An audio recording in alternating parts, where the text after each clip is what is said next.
Magluluto tayo ng low-carb peanut loaf sa kaldero. Unang gagawin, prepare muna natin yung loaf pan. Sukatin lang ang parchment paper. Pagkatapos, mag-spray ng coconut oil sa paligid at ilagay ang parchment paper. At ngayon, sa isang mixing bowl, maglagay ng green dahan almond flour, baking powder, and leaven flour. Pagkatapos, haluin ng maigi.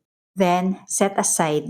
Sa isang separate na mixing bowl, maglagay ng green dahan egg white powder. Then add water and cream of tartar. Pagkatapos, haluin ng maigi gamit ang electric hand mixer. Kapag masyado ng foamy yung mixture, add golden monk fruit erythritol blend. Tuloy lang ang paghahalo hanggang ma-achieve ang soft peak. Then add vanilla flavor. Haluin ng maigi until stiff peak. Ang list of ingredients ay ilalagay ko sa last part ng video na ito. Ngayon, ihalo na ang mga dry ingredients sa egg white mixture. Gawin lang po natin 3 batches lahat para hindi mag-deflate ang ating egg white.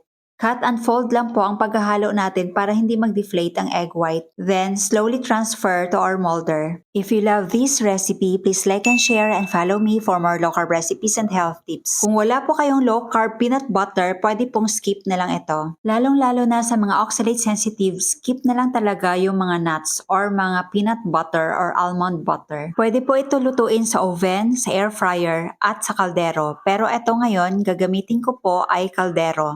At ngayon, lulutuin na natin sa kaldero over low heat for about 40 to 50 minutes. By the way, nilagyan ko nga pala ng stand ito. Huwag kalimutang lagyan ng takip yung lid. At ngayon, palalamigin muna natin. Kapag malamig na, unmold na po, then slice.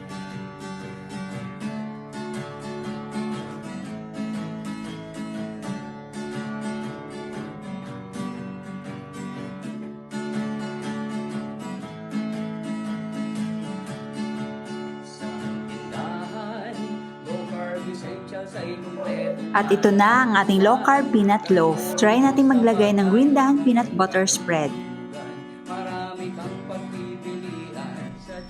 Tikman natin.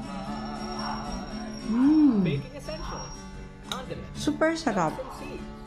Tingnan nyo naman yung texture. Parang totoong bread talaga. Ipakita ko sa inyo yung texture ng ating bread. So, syempre, merong mga nagkalat na mga peanut butter dyan.